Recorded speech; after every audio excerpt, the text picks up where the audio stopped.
पंचतंत्र की कहानी, मस्तिष्क पर चक्र। बहुत समय पहले की बात है। सुरई शहर में 4 ब्राह्मण रहते थे। सभी के बीच अच्छी दोस्ती थी, लेकिन चारों मित्र निर्धन होने की वजह से दुखी रहते थे। गरीबी की वजह से सभी लोगों से अपमान सहने की वजह से चारों ब्राह्मण शहर से चले जाते हैं। सभी दोस्त आपस में बात करने लगे कि पैसे न होने की वजह से उनके अपनों ने उन्हें छोड़ दिया, घर में ही बेगाने हो जाते हैं। इस बात पर चर्चा करते हुए उन सबने दूसरे राज्य जाने और वहां भी बात न बनने पर विदेश जाने का फैसला लिया। यह निर्णय लेने के बाद सभी यात्रा पर निकल पड़े। चलते चलते उन्हें बहुत प्यास लगने लगी, तो वो पास ही क्षिप्रा नदी में जाकर पानी पीने लगे। पानी पीने के बाद सभी नदी में नहाए और आगे की ओर निकल पड़े। कुछ दूर चलने पर उन्हें एक जटाधारी योगी दिखा। ब्राह्मणों को यूं यात्रा करते हुए देखकर योगी ने उन्हें अपने आश्रम आकर थोड़ी देर आराम करने और कुछ खाने का न्योता दिया। ब्राह्मण खुश होकर योगी के आश्रम चले गए। वहां उनके आराम करने के बाद योगी ने ब्राह्मणों से उनकी यात्रा का कारण पूछा। ब्राह्मणों ने अपनी पूरी कहानी सुना दी और कहा कि योगी महाराज गरीबों का कोई नहीं होता, इसलिए वो तीनों धन कमाकर बलवान बनना चाहते हैं। उनका निश्चय देखकर योगी भैरवनाथ बहुत खुश हुए। तब ब्राह्मणों ने उनसे धन कमाने का कोई रास्ता दिखाने का आग्रह किया। योगी के पास तप का बल था, जिसका इस्तेमाल करके उसने एक दिव्य दीपक उत्पन्न किया। भैरवनाथ ने उन ब्राह्मणों को हाथ में दीपक लेकर हिमालय पर्वत की ओर बढ़ने को कहा। योगी ने बताया, हिमालय की तरफ जाते समय यह दीपक जिस जगह गिरेगा, तुम वहां खुदाई करना। वहां तुम्हें बहुत धन मिलेगा। खुदाई के बाद जो भी मिले उसे लेकर घर लौट जाना। हाथ में दीपक लेकर सभी ब्राह्मण योगी के कहे अनुसार हिमालय की ओर निकल पड़े। बहुत दूर निकलने के बाद एक जगह दीपक गिर गया। वहां ब्राह्मणों ने खुदाई शुरू की। खोदते खोदते उन्हें उस जमीन में तांबे की खान मिली। तांबे की खान देखकर ब्राह्मण बहुत खुश हुए। तभी एक ब्राह्मण ने कहा, हमारी गरीबी मिटाने के लिए यह तांबे की खान काफी नहीं है। अगर यहाँ तांबा है तो आगे और बहुत कीमती खजाना होगा। उस ब्राह्मण की बात सुनकर उसके साथ 2 ब्राह्मण आगे बढ़ गए और एक ब्राह्मण उस खान से तांबा लेकर अपने घर लौट गया। आगे चलते चलते फिर एक जगह दीपक गिर गया। वहां खुदाई करने पर चांदी की खान मिली।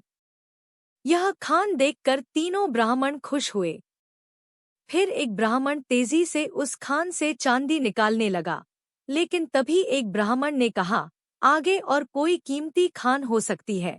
यह सोचकर 2 ब्राह्मण आगे निकल गए और एक ब्राह्मण उस चांदी की खान को लेकर घर लौट गया। फिर आगे चलते चलते एक जगह दीपक गिरा, जहां सोने की खान थी। सोने की खान देखने के बाद भी एक ब्राह्मण के मन का लोभ खत्म नहीं हुआ। उसने दूसरे ब्राह्मण से आगे की ओर चलने को कहा, लेकिन उसने मना कर दिया। गुस्से में लोभी ब्राह्मण ने कहा, पहले तांबे की खान मिली, फिर चांदी की और अब सोने की। सोचो आगे और कितना कीमती खजाना होगा। उस लोभी ब्राह्मण की बात को अनसुना करते हुए उस ब्राह्मण ने सोने की खान को निकाला और कहा, तुम्हें आगे जाना है तो जाओ, लेकिन मेरे लिए यह काफी है। इतना कहकर वो सोना लेकर घर चला गया। तभी वो लोभी ब्राह्मण दीपक हाथ में लेकर आगे चलने लगा। आगे का रास्ता बहुत कांटों भरा था। कांटों भरा रास्ता खत्म होने के बाद बर्फीला रास्ता शुरू हो गया। कांटों से शरीर खून से लथपथ हो गया और बर्फ की वजह से वह ठंड से ठिठुरने लगा। फिर भी अपनी जान को दांव पर डालकर वह आगे बढ़ता रहा। बहुत दूर चलने के बाद उस लोभी ब्राह्मण को एक युवक दिखा, जिसके मस्तिष्क पर चक्र घूम रहा था।